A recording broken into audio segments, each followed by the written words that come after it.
नमस्कार, आप देख रहे हैं काल चक्र। मैं आपके साथ पूजा राठौर शर्मा और मेरे साथ हैं प्रश्न कुंडली विशेषज्ञ पंडित सुरेश पांडे जी। पंडित जी, आपका बहुत बहुत स्वागत है। जय मां विंध्यवासिनी।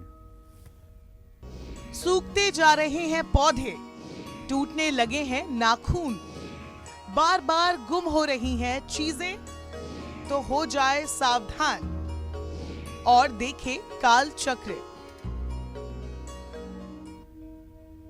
तो आज काल चक्र में पंडित जी हमें कई ऐसी बातें बताने वाले हैं जो हर रोज हमारे साथ होती है और इन बातों पर हम चर्चा करेंगे। और आज चर्चा का विषय है अशुभ संकेत।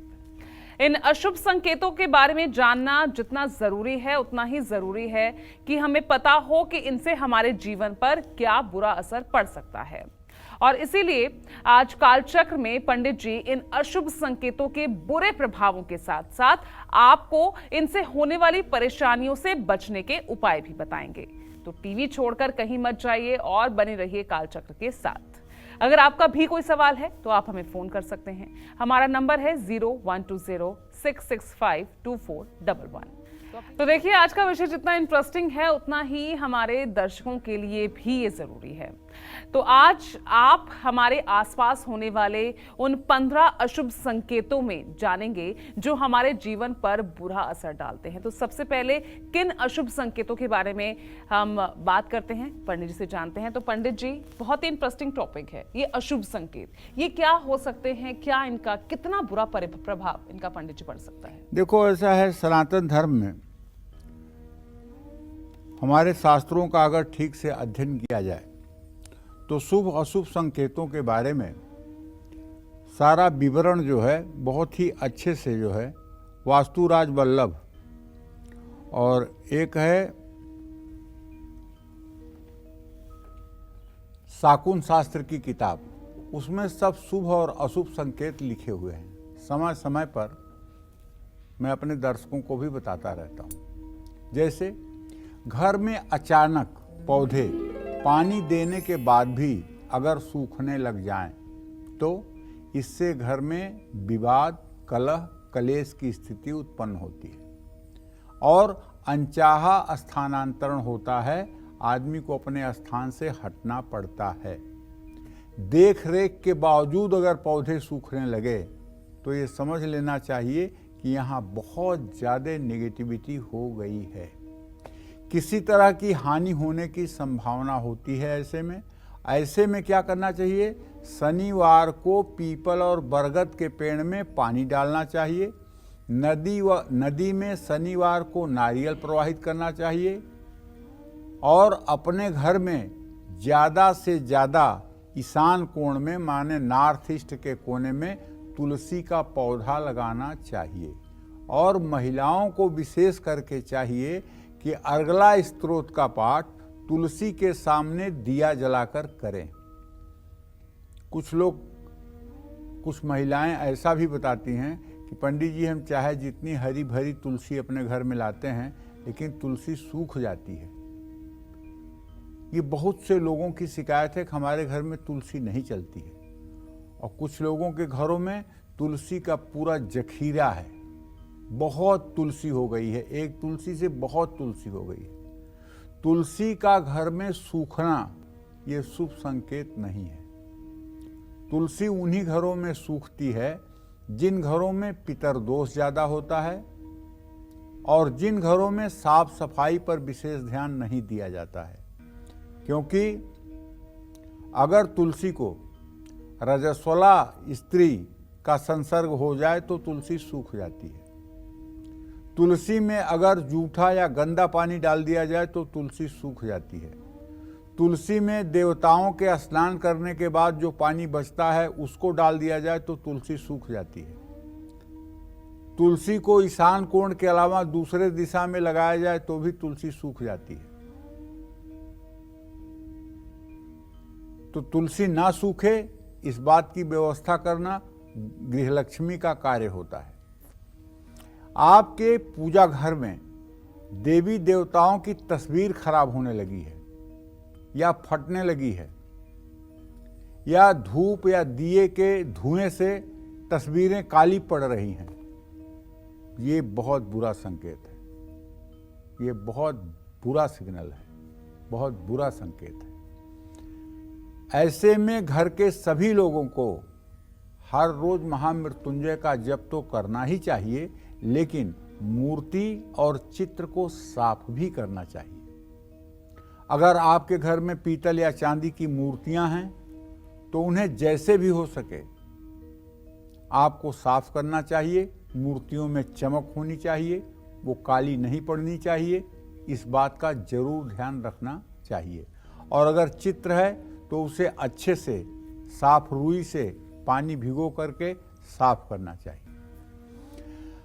आपके घर, कार या तिजोरी की चाबी हमेशा अगर खो जाती है और आप उसको खोजते हैं, ये अच्छा संकेत नहीं है। आपके चाबी रखने का एक विशिष्ट स्थान होना चाहिए। या तो चाबी आपके हाथ में हो या चाबी उस जगह पर हो जहां आपने नियत किया हुआ है। न उसे टेबल पर रखेंगे, न उसे बेड पर रखेंगे, न उसे सोफा पे रखेंगे, न उसे फ्रिज पे रखेंगे। उसे कहाँ रखेंगे? जहां उसका स्थान है। और अगर ये आदत अपनी आप सुधार लेंगे तो शायद आपकी बौद्धिक क्षमता में भी विकास होगा। और अगर रोज पागलों की तरह चाबी आप ढूंढ रहे हैं तो बस ऐसे संघर्ष करते रहिए, कुछ जीवन में आपके होने वाला नहीं है और ना आप जीवन में कुछ कर सकते हैं। और इससे आपकी सेहत भी खराब होगी और आप किसी काम में सफल भी नहीं होंगे। ऐसे में आपको अर्गला स्तोत्र का पाठ हर अष्टमी को करना चाहिए। अपने घर में 11 दिनों तक कोई अनुष्ठान करना चाहिए। सात्विक भोजन इन दिनों जरूर खाना चाहिए।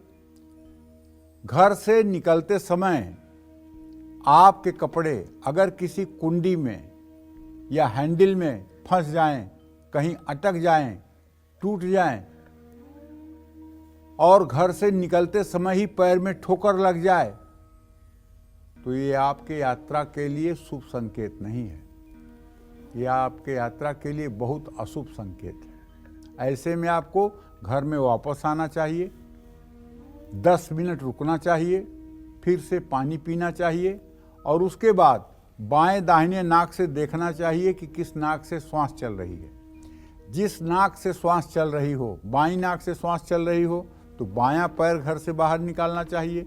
दाहिनी नाक से श्वास चल रही हो तो दाहिना पैर पहले बाहर निकालना चाहिए और तब यात्रा के लिए प्रस्थान करना चाहिए। जय मां विंध्यवासिनी। अचानक पौधों का सूखना अशुभ संकेत है। देवी देवताओं की तस्वीर खराब होना ये भी अशुभ संकेत है। बार बार चाबी खो जाना भी एक अशुभ संकेत ही माना जाता है। ये तो हमने पंडित जी से जान लिया, लेकिन आज जिन 15 अशुभ संकेतों के बारे में पंडित जी हमें बताने वाले हैं, उनमें से और कौन कौन से ये अशुभ संकेत अभी बाकी हैं, चलिए उनके बारे में भी पंडित जी से जान लेते हैं। पंडित जी, 3 आपने अशुभ संकेत बताए, अब बाकियों के बारे में भी जानकारी दीजिए। देखो पूजा, ऐसा है, हमारे यहाँ शकुन शास्त्र में बहुत बृहद चर्चा है, हर चीज पे चर्चा है। आप कोई बात कर रहे हैं, उसमें गाय की आवाज आ जाए तो ये शुभ संकेत है। उसमें शंख की ध्वनि हो जाए, शुभ संकेत है। उसमें कुत्ते के रोने की आवाज आ जाए, ये अशुभ संकेत है। तो इस तरह से बहुत से अशुभ और शुभ दोनों संकेत हैं जो हमारे शास्त्रों में भरे पड़े हुए हैं। बस जरूरत इस बात की है कि हम उसको कितना अध्ययन करते हैं और फिर कितना उसे जीवन में देखते हैं कि ये सही है या गलत है। अनुभव, और अनुभव के बाद तब किसी बात पर आप विश्वास करिए कि हाँ ये सही है या गलत है। तो मैं बताना ये चाहूँगा कि अगर आपके घर में आने वाले लोग हमेशा नाराज या नाखुश होकर जाते हैं तो ये बुरा संकेत है और इसका आपके परिवार पर बुरा प्रभाव पड़ता है। ऐसे में एक दिन आपकी स्थिति ये होगी कि आप समाज में अकेले हो जाएंगे। इससे बचने के लिए जैसे ही लोग जाएं, उसके ठीक 15 मिनट बाद आप अपने ड्राइंग रूम की सफाई जरूर करें, गंदे बर्तन साफ करें और उनके बारे में कोई बात करें। आपको पहले की तुलना में अचानक अगर कम भूख लगने लगी है या ज़्यादा एसिडिटी होने लगी है, पेट में जलन महसूस होने लगी है, ये भी शुभ संकेत नहीं है। अगर बहुत तेजी से भूख लगती है, बहुत ज़्यादा बार आपको बाथरूम जाना पड़ रहा है, इसके लिए एक तो आपको अपने शुगर का भी जांच कराना चाहिए और दूसरी बात अपने खान पान पर भी ध्यान देना चाहिए। इससे आपके परिवार में झगड़े लड़ाई होंगे, कारोबार की गति धीमी हो जाएगी, जीवन में ऐसे बदलाव आएंगे तो आपको तनाव देंगे। ऐसे में आपको गौ सेवा करनी चाहिए। गाय में 33 कोटि देवी देवताओं का वास होता है। जो लोग गाय की सेवा करते हैं, जो लोग बृहस्पतिवार को चने की भीगी हुई दाल और गुड़ गाय को खिलाते हैं, उनके घर का पितर दोष, प्रेत दोष, वास्तु दोष सब ठीक हो जाता है। कहते हैं गोधन गजधन बाजधन और रतन धन खान, जब आवे संतोष धन सब धन धूरि समान। सनातन धर्म में गाय को सबसे बड़ा धन माना गया है। उसके बाद में हाथी को धन माना गया है, तीसरे नंबर पर घोड़े को धन माना गया है और चौथे नंबर पर रतन धन, जैसे माणिक, मोती, मूंगा, पन्ना, पुखराज, हीरा, नीलम, ये रत्न चौथे नंबर पर आते हैं। उसके बाद पांचवें छठवें नंबर पर सोना, चांदी और रुपए पैसे का नंबर आता है। अगर आपके घर में ऐसा है तो आपको कम हल्दी डालकर खाना खाना चाहिए। सूर्य को हर रोज जल देना चाहिए और अपने पूजा स्थान में खड़े होकर पूरब की दिशा में मुंह करके जोर जोर से बोल करके 24 बार गायत्री मंत्र का उच्चारण करना चाहिए। ओम भूर्भुवः स्वः तत्सवितुर्वरेण्यं भर्गो देवस्य धीमहि धियो यो नः प्रचोदयात्। ऐसा आप बोलें कि आपकी आवाज सारे कमरों में चली जाए। इससे आपके संपूर्ण घर की नेगेटिविटी दूर हो जाएगी। इस गायत्री छंदसाम मातेत, गायत्री वेदों की माता है और गायत्री के ये 24 अक्षर अपने आप में बहुत ही सिद्ध मंत्र हैं। इन 24 अक्षरों को जहाँ भी बोला जाता है वहाँ से अदृश्य आत्माओं का भय समाप्त हो जाता है। अभिचार, तंत्र, मंत्र, काले जादू का असर समाप्त हो जाता है। सनातन धर्म में सिर्फ और सिर्फ गायत्री की साधना करने का विधान बताया गया है और सनातन धर्म में जो प्रातः सायं संध्या की जाती है उसमें सूर्य को अर्घ देने के बाद प्राणायाम करके सिर्फ गायत्री मंत्र के जप का ही विधान है। 5 बार प्राणायाम करके गायत्री मंत्र का यथासंभव जप करना चाहिए। और अपने दर्शकों को बताना चाहता हूँ, गायत्री का या तो 24 बार उच्चारण करिए या 3 माला करिए या फिर 12 माला करिए या फिर 24 माला करिए। अपने मन से संख्या मत निर्धारित करिए। कोई कहता है मैं 11 माला करता हूँ, कोई कहता है मैं 7 माला करता हूँ, ये सब गलत है। संख्या बनी हुई है, 24 अक्षर की गायत्री है, इसलिए 24 बार भी आप करेंगे तो पुण्य के भागीदार होंगे। 3 माला करेंगे 8वां हिस्सा, तब भी आप पुण्य के संपूर्ण भागीदार होंगे। 12 माला करेंगे आधा, तो भी आप पुण्य के भागीदार होंगे। 24 माला करेंगे तो गायत्री माँ की साक्षात कृपा आपके ऊपर बरसेगी। जो लोग 24 माला गायत्री मंत्र का रोज जप करते हैं और सात्विक भोजन करते हैं और सदाचार पूर्वक जीवन जीते हैं, उनसे प्रणाम कर लेने मात्र से सामने वाले व्यक्ति का पाप ताप नष्ट हो जाता है। इससे बड़ी क्या बात होगी। जो व्यक्ति 24 बार गायत्री मंत्र का जप करता है, अगर उसे आप 1 गिलास पानी पिला दीजिए तो आपके दुर्भाग्य नष्ट हो जाएंगे। आपके ऊपर जो काली छाया है वो समाप्त हो जाएगी। ऐसे लोग इस कलिकाल में मिलने बड़े मुश्किल हैं। और जो लोग साधना रत हैं, इस तरह की साधना कर रहे हैं, उनके तो दर्शन मात्र से जन्म जन्मांतर के पाप नष्ट हो जाते हैं। बृहस्पतिवार को केले का सेवन न करके गुरुवार को केले का दान करना चाहिए। जो लोग बृहस्पतिवार को 1 दर्जन केला ले जा करके किसी धर्म स्थान में दान करते हैं, उनके घर में कभी भी पितर दोष का कुपित प्रभाव नहीं पड़ता है और पितर संतुष्ट रहते हैं। जय मां विंध्यवासिनी। ग्वालियर से हमारे साथ मंजू जी जुड़ गई हैं फोन लाइन पर। मंजू जी, सवाल पूछिए। जी, मेरा सवाल आपसे, गुरु महाराज को कोटि कोटि नमन, मेरा कोटि कोटि नमन। सदा मैं सुखी अपने रहे। दोनों बच्चों और अपने पति के बारे में पूछना चाहती हूँ सर। और मेरा छोटा भाई है, वो बहुत 3 साल से चला गया है सर। बस हाँ, मेरी लड़की का जन्म है 15 मई 2006 और मेरे लड़के का जन्म है 21 सितंबर 2012। और मेरे पति का स्वास्थ्य सही नहीं रहता और इनका बहुत कर्जा है सर, बहुत कर्जा है। जन्म करण कुशवाहा 1994 जन्म है, करण कुशवाहा 12।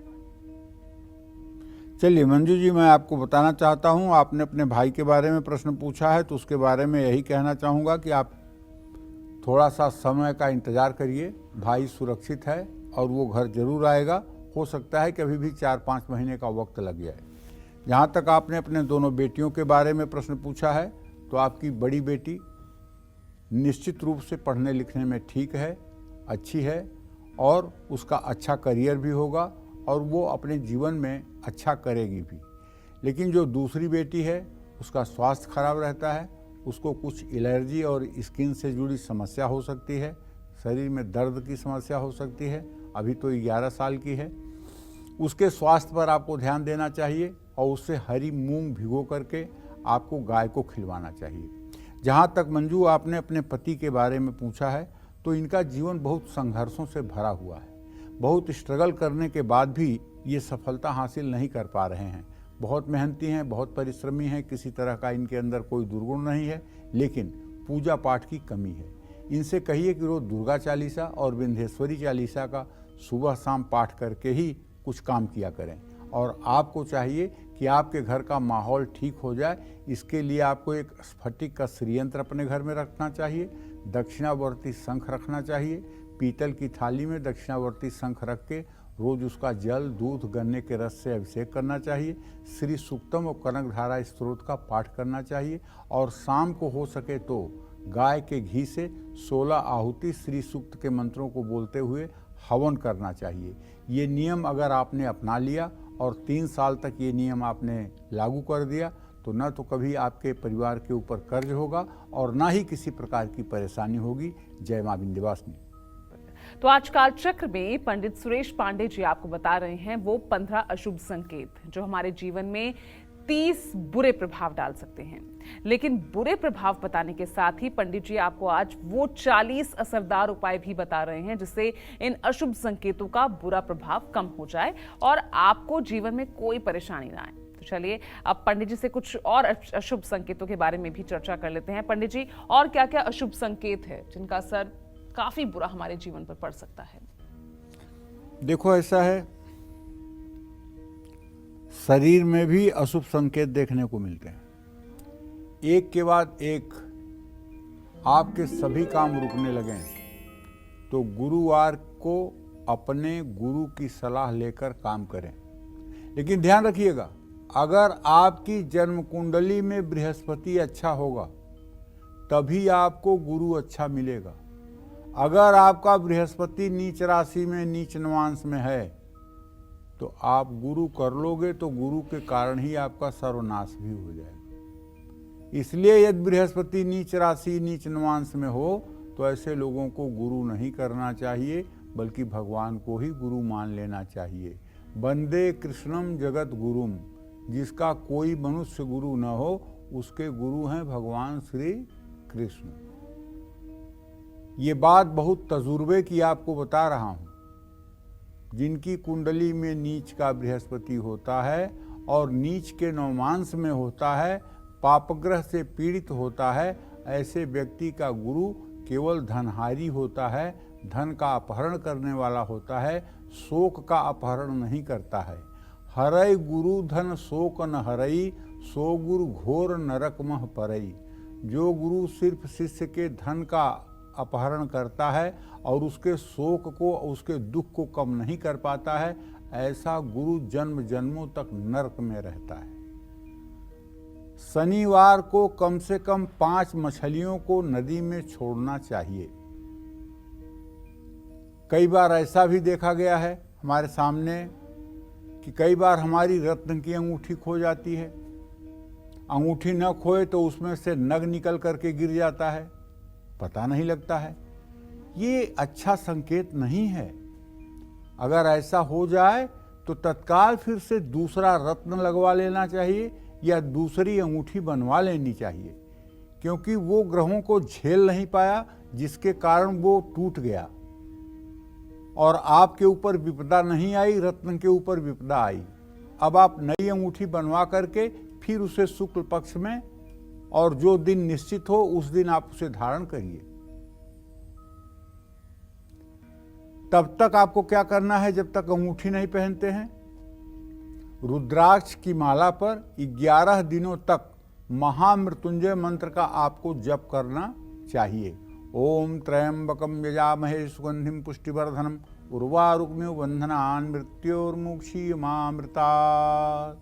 इस मंत्र को 11 माला जब तक आपके हाथ में पुनः अंगूठी नहीं आती तब तक करना चाहिए। शनिवार की शाम सुंदरकांड का पाठ करना चाहिए और किसी शिवालय में जाकर, शिव मंदिर में जाकर के रुद्राभिषेक करना चाहिए। दूध से या गन्ने के रस से रुद्राभिषेक करने से आपकी समस्याओं का समाधान होगा। सोना तो खोना और सोना पाना दोनों बहुत अशुभ होता है। सोना अगर आपका खो गया तो ये आपके लिए बुरा है। सोना अगर आपने कहीं पड़ा हुआ पा लिया तो भी आपके जीवन के लिए अशुभ संकेत है।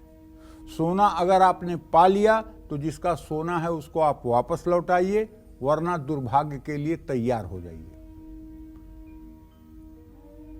सोने या चांदी की ज्वेलरी का खो जाना शुभ संकेत नहीं है। यह संकेत है कि आपके घर में पैसा, सेहत और मान सम्मान को लेकर बहुत परेशानी हो सकती है। घर के मुखिया को भी परेशानी का सामना करना पड़ेगा। इससे परेशानी से बचने के लिए आपको किसी धर्म स्थान में केले के 2 पेड़ लगाने चाहिए गमले में, और गुरुवार को चावल और हल्दी ये जरूरतमंदों को खिलाना चाहिए। हल्दी वाला चावल बना करके भूखे लोगों को उसके साथ स्वादिष्ट व्यंजन बना करके खिलाना चाहिए। और 2 किलो आलू उबालकर उसको छीलकर हल्दी से रंगकर गायों को खिलाना चाहिए। 200 ग्राम, 250 ग्राम गाय का शुद्ध घी किसी विष्णु मंदिर में, राम मंदिर में दान करना चाहिए। कई दिनों तक लगातार अगर आपके दांतों से आपके गाल कट रहे हैं, आपकी जीभ कट रही है, ये बहुत बुरा संकेत है। ये आने वाली बहुत बड़ी परेशानी का संकेत है। ऐसे में 3 दिनों तक लगातार आपको भूखों को, निरीह प्राणियों को भोजन कराना चाहिए, तब इसका दोष समाप्त होता है। जय मां विंध्यवासिनी। चलिए चर्चा पर आगे हम बढ़ते हैं। कई बार हमने देखा है कि कुछ लोगों के नाखून पीले पड़ जाते हैं। कुछ लोग चाहे जितनी भी कोशिश कर ले, उन्हें बार बार प्रॉपर्टी में नुकसान ही झेलना पड़ता है। तो ऐसे में क्या ये भी कोई अशुभ संकेत हो सकता है? अगर है तो इससे हमारे जीवन पर क्या प्रभाव पड़ेगा और इससे बचने के उपाय क्या होंगे? चलिए पंडित जी से जानते हैं। पंडित जी, नाखूनों का टूटना, पीले पड़ जाना, ये किस तरह का अशुभ संकेत है? देखो पूजा, हमारे यहाँ शरीर के लक्षणों को जानने के लिए सामुद्रिक शास्त्र है। भगवान शिव के पुत्र स्वामी कार्तिकेय ने शरीर की संरचना, शरीर की बनावट पर तमाम भविष्यवाणियां की थी। जी।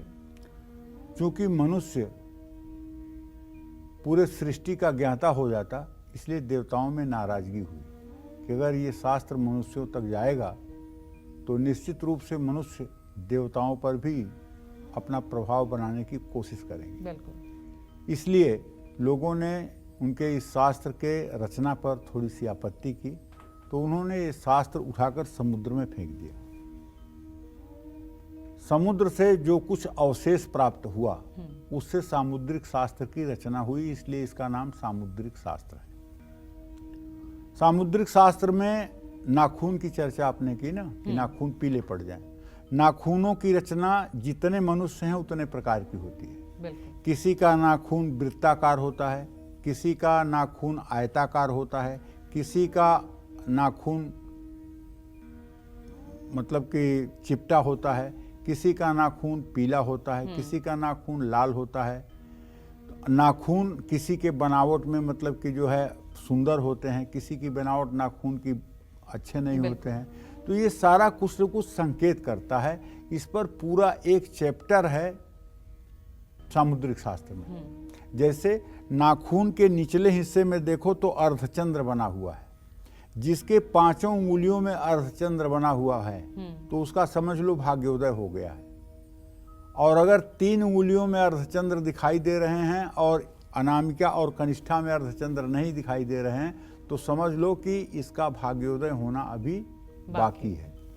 और अगर केवल अंगूठे में अर्धचंद्र बना हुआ है और किसी उंगली में भाग्य नहीं बना हुआ है अर्धचंद्र, तो समझ लेना चाहिए कि अभी इनके भाग्योदय की जरा सी भी शुरुआत नहीं हुई है, अभी ये केवल स्ट्रगल लाइफ जी रहे हैं जी। लेकिन अगर 5 उंगलियों में अर्धचंद्र बना हुआ है तो निश्चित रूप से भाग्योदय हो चुका है। तो ऐसे में अगर उंगलियां के नाखून पीले पड़ रहे हैं तो ऐसे आदमी को एक तो रोग का सिस्टम है कि पीलिया की शिकायत हो रही है, शरीर में खून की कमी हो रही है, हीमोग्लोबिन कम पड़ रहा है, खून से जुड़ी बीमारियां हो रही हैं। अब ऐसा व्यक्ति गंभीर बीमार हो सकता है। नाखूनों का एक के बाद एक पीला पड़ना अशुभ संकेत है। नाखूनों पर सफ़ेद सफ़ेद धब्बे दिखाई देना ये आपके अस्थमेटिक होने का संकेत देता है। ये आपके फेफड़े में रोग का संकेत देता है। फेफड़े के रोग से आप प्रभावित हो सकते हैं, लंग्स आपकी इफेक्टिव हो सकती है। इसका मतलब है कि आपका जीवन साथी, दोस्त और रिश्तेदारों के साथ आपके रिश्ते अब खराब होने वाले हैं। पीले नाखून आपकी कमज़ोर मानसिक स्थिति को भी दिखाते हैं और कमज़ोर शारीरिक स्थिति को भी दिखाते हैं। ऐसे में आपको ज़्यादा तनाव ना लेकर मेडिटेशन करना चाहिए। ये जो अंगूठा है ना, इसके ये जो ऊपर का परुआ है जहाँ ये नाखून है, अगर ये नाखून लंबा न हो करके ये नाखून छोटा हो जाए, चिपटा हो जाए, 1 सेंटीमीटर से नीचे का हो जाए तो ऐसा आदमी भयंकर अपराधी होता है, हिंसा और हत्या करने वाला होता है। नाखून की ये बनावट है, क्योंकि ऐसे आदमी को जो भी दिल में आता है वो करता है, उसकी अच्छाई और बुराई पर कभी विवेक से निर्णय नहीं करता है। तो भैया अगर ये सारे अशुभ संकेत आपके हाथ में हैं तो आपको चाहिए कि आप नित्य प्रातः सूर्योदय के समय स्नान करिए, सूर्य को 3 बार में अर्घ दीजिए। ओम ब्रह्म स्वरूपिणे सूर्य नारायणाय नमः 3 बार इस मंत्र को बोलते हुए 3 बार में सूर्य को जल दीजिए और आदित्य हृदय स्तोत्र का श्रद्धा पूर्वक पाठ करिए और अपने पिता की सेवा करिए। पिता अगर नहीं हैं तो देवी देवताओं की उपासना में ही मन लगाइए।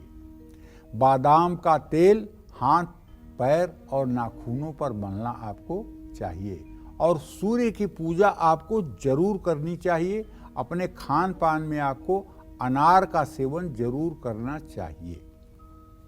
हाथ और पैर के नाखून सफ़ेद होने लगें तो ये भी अशुभ संकेत है। इसका मतलब है कि आपको कोई भी काम समय पर अब पूरा आप नहीं कर पाएंगे और आपको हड्डी और खून से जुड़ी बीमारी प्रकट हो सकती है। इन परेशानियों से बचने के लिए शुक्ल पक्ष की प्रतिपदा से शुरू करते हुए हर शनिवार को आपको नमक कम खाना चाहिए। शनिवार को नमकीन चीज़ों को ज़रूरतमंद बच्चियों में दान करना चाहिए। अपने घर में एक कलश पर नारियल स्थापित करना चाहिए। प्रॉपर्टी से जुड़ा नुकसान अगर बार बार होने लगे तो भी ये शुभ संकेत नहीं है। ऐसे में आपको चांदी का चौकोर टुकड़ा सोमवार को अपनी पर्स में या जेब में रखना चाहिए। एक के बाद एक आपकी सेहत अगर खराब होती जा रही है तो गंदे पानी में कुछ एक्सपायरी डेट की दवाइयाँ आप फेंक दीजिए और शिव मंदिर जा कर के गाय के दूध से, गंगा जल से और गंगा जल में कुसा डाल के, जिसको कुशोदक कहते हैं, उससे रुद्र सूक्त के 5वें अध्याय के 16 मंत्रों से अभिषेक कराइए। इससे निश्चित रूप से आपके जीवन में परिवर्तन आएगा और आपके जीवन के दुख समाप्त होंगे, सुख का उदय होगा। जय मां विंध्यवासिनी। तो नाखून से जुड़े और कौन कौन से अशुभ संकेत हैं जिनके बुरे प्रभावों के बारे में हमें जानना जितना जरूरी है, उतना ही उन प्रभावों को दूर करने के लिए उपाय करने भी जरूरी है। तो चलिए पंडित जी से जानते हैं। पंडित जी, आपने कहा कि पूरा एक अध्याय है इसका, तो और क्या क्या जानकारी आप नाखूनों के बारे में, और क्या अशुभ संकेत हो सकते हैं? जो लोग हस्तरेखा के विशेषज्ञ हैं वो लोग हाथ के नाखून को देख करके किसी के भविष्य को पूरा पूरा बता सकते हैं कि आपकी शरीर में ये बीमारी हो सकती है, इस तरह की आपकी बौद्धिक क्षमता है, इस तरह से आपका हृदय है, इस तरह से आपका क्रोध है, इस तरह से आपका चरित्र है। सब कुछ हाथ की नाखूनों की रचना के आधार पर बताया जा सकता है। इसमें कोई अतिशयोक्ति मैं नहीं कह रहा हूँ। जिसको भी सामुद्रिक शास्त्र का ज्ञान होगा वो इस चीज़ को भली भांति समझता होगा। जिन लोगों के नाखून बीच में टूटने लगे तो ये संकेत है कि व्यक्ति को काफ़ी मेहनत के बाद भी सफलता मिलेगी। ऐसे व्यक्ति के रिश्ते भी कमज़ोर पड़ जाएंगे और मान सम्मान की भी हानि होगी, धन हानि होगी। गलत फैसला लेने के कारण परेशानियां आएंगी। अगर आपका नाखून थोड़ा सा टूट जाए और बाकी नाखून आपके कपड़ों में फंसने लगे, आपको इरिटेट करने लगे, उसे निकालने में हल्का सा आपके उंगलियों से खून आ जाए, तो ये सब अशुभ संकेत है। इसलिए सप्ताह में एक बार सभी को निश्चित कर लेना चाहिए कि बुधवार, शुक्रवार, रविवार में से तीनों दिन में से एक दिन फिक्स कर लेना चाहिए कि इस दिन मुझे नाखून काटना है। सप्ताह में एक बार नाखून जरूर काटना चाहिए, क्योंकि नाखून का टूटना, अपने आप से टूटना, ये बहुत बुरा संकेत है। खास करके पैरों के नाखून लोगों के टूटते हुए दिखाई देते हैं और उसमें भी अंगूठे के नाखून सबसे ज्यादा टूटते हैं, जो बहुत संघर्ष के बाद भी मंजिल नहीं मिलने के संकेत देते हैं और परेशानियां बढ़ती हैं। इसके लिए आपको अगर नाखूनों का टूटना तब भी नहीं बंद होता है तो पितर दोष का उपाय करना चाहिए। अपने पितरों के लिए त्रिपिंडी श्राद्ध करना चाहिए। अपने इष्ट देव की पूजा उपासना में और मन लगाना चाहिए। गाय की सेवा करनी चाहिए। और कुछ लोगों के नाखून लंबे होकर मुड़ना शुरू हो जाते हैं। ये लड़कियों के साथ देखा जाता है। वो फैशन में नाखून बढ़ाती हैं तो उनका नाखून चिपटा होने लगता है, मुड़ने लगता है। तो ये संकेत है कि ऐसे लोगों के वैवाहिक जीवन में मनमुटाव की स्थिति आ सकती है। कुछ लोगों के नाखून बहुत कमज़ोर होते हैं और बार बार टूट जाते हैं। ये दुर्भाग्य और बुरी सेहत का संकेत है। ऐसे लोगों को अपने गले में नीले धागे में शनिवार को समी के पेड़ की जड़ जरूर पहनना चाहिए। ऐसे लोगों को नीले और काले कपड़े नहीं पहनने चाहिए। नाखून पर कभी कभी सफ़ेद धब्बे दिखाई देते हैं। ये जीवन में बढ़ने वाली परेशानियां और लंग्स से रिलेटेड रोग का संकेत है। आपका लंग, आपको अस्थमेटिक की संभावना बढ़ रही है, शीत आपको प्रभावित कर रही है। ऐसे में अनार के पेड़ की जड़ अपने गले में गुरुवार को पहनना चाहिए। ये भी आपके लिए लाभकारी होगा और हो सके तो आपको अपनी जांच भी करवानी चाहिए। जय मां विंध्यवासिनी। चलिए अब बारी आती है आज के हमारे ईमेल कुंडली विजेता की, जो हैं श्री पेक्षा वाराणसी से। इन्होंने हमें ईमेल किया है, अपने भविष्य के बारे में इन्होंने जानना चाहा है। तो पंडित जी मैं आपको इनकी डिटेल्स बता देती हूँ। इनका नाम है श्री पेक्षा मिश्रा। जन्म की तिथि है 1 मई 1988। जन्म का समय है सुबह 5:40 और इनका जन्म का स्थान है यूपी का वाराणसी।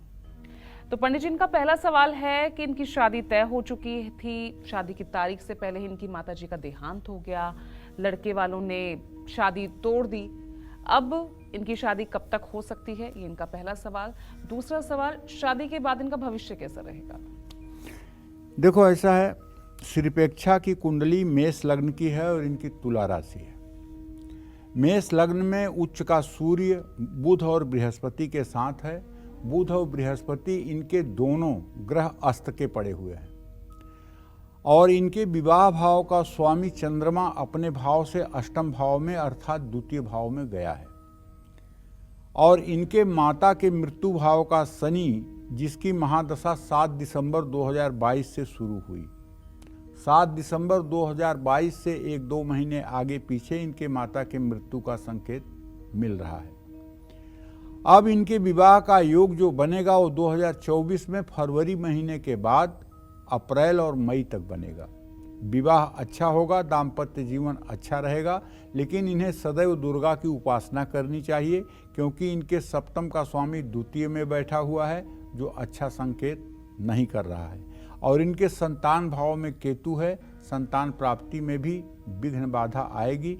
इन्हें काशी विश्वनाथ में अगर वाराणसी में रहती हैं तो एक सोने का 2 ग्राम का नाग बनवा करके काशी विश्वनाथ मंदिर में दान भी करना चाहिए और इनके विवाह का संयोग फरवरी से लेकर के अप्रैल मई 2024 तक बन जाएगा और बहुत अच्छे लड़के के साथ इनका विवाह होगा।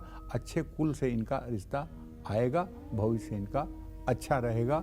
जय मां विंध्यवासिनी। तो चलिए अब पंडित जी से जल्दी से जान लेते हैं झाड़ू से जुड़ी वो 4 गलतियां जो हम और आप अक्सर कर देते हैं और ये गलतियां हमारी हंसती खेलती जिंदगी पर कितनी भारी पड़ सकती हैं। चलिए पंडित जी से जानते हैं। पंडित जी, झाड़ू कैसे रखा जाए, कैसे ना रखा जाए, बहुत सारी बातें सामने आती हैं, आप बताइए। देखो, हमारे सनातन धर्म में झाड़ू को लक्ष्मी माना गया है। झाड़ू को कभी पैर से नहीं छूना चाहिए, झाड़ू को कभी पैर से इधर उधर नहीं करना चाहिए, झाड़ू को खुले स्थान पे नहीं रखना चाहिए, झाड़ू को खड़ी करके नहीं रखना चाहिए। तमाम प्रकार की बातें हैं जो आपके घर की बड़ी बुजुर्ग महिलाएं बताती हैं। बिल्कुल। और हम बचपन से ये सुनते आ रहे हैं कि झाड़ू तो साक्षात लक्ष्मी है, इसको कभी पैर से छूना भी नहीं चाहिए। तो ऐसे में मैं अपने सभी दर्शकों को बताना चाहूँगा कि झाड़ू को तो लक्ष्मी का प्रतीक माना ही जाता है और टूटी, गीली और खराब झाड़ू को अपने घर में नहीं रखना चाहिए। कुछ लोग झाड़ू के तिनके बिखर जाने पर भी उनको रस्सी से बांधकर फिर से इस्तेमाल करते हैं। ऐसा नहीं करना चाहिए। झाड़ू पुरानी हो चुकी है तो उसे बदल देना चाहिए। खराब, गीले, गंदे झाड़ू का इस्तेमाल करने से धनहानि होती है। शनिवार के दिन पुरानी झाड़ू बदलना सबसे अच्छा होता है और शुक्रवार को झाड़ू खरीद कर घर में लाना अच्छा होता है। जब भी झाड़ू खरीदने आप जाएं तो 3 झाड़ू एक साथ खरीदें, 2 फूल झाड़ू, 1 सीख झाड़ू। 2 झाड़ू कभी लेकर ना आए, 1 झाड़ू कभी लेकर ना आए, 3 झाड़ू लेकर आए, 2 फूल झाड़ू, 1 सीख झाड़ू। सूरज ढलने के बाद घर में झाड़ू बिल्कुल न लगाएं। इससे आपके शरीर में रज और तम दोनों गुण बढ़ेंगे। रज और तम गुण बढ़ने से शरीर और मन रोगी हो सकता है। कूड़ा कभी भी घर की पूरब दिशा में बाहर नहीं निकालना चाहिए। झाड़ू हमेशा घर के अंदर से लगाना शुरू करें और बाहर ही कूड़ा निकालें, ना कि घर के मुख्य द्वार से झाड़ू लगाते हुए घर के अंदर कूड़ा इकट्ठा ना करें। इन सब बातों का अगर आप ध्यान देंगे तो निश्चित रूप से एक आदर्श जीवन आपका बनेगा। जय मां विंध्यवासिनी। उम्मीद करते हैं आपको आज का ये हमारा विषय बेहद पसंद आया होगा और पंडित जी आपका भी बहुत बहुत शुक्रिया इतनी महत्वपूर्ण जानकारी हमें देने के लिए। तो कल फिर एक और नए विषय और आपकी परेशानियों को दूर करने के ढेरों उपाय लेकर आएंगे हम पंडित सुरेश पांडे जी के साथ। तब तक के लिए कालचक्र की पूरी टीम को इजाजत दीजिए।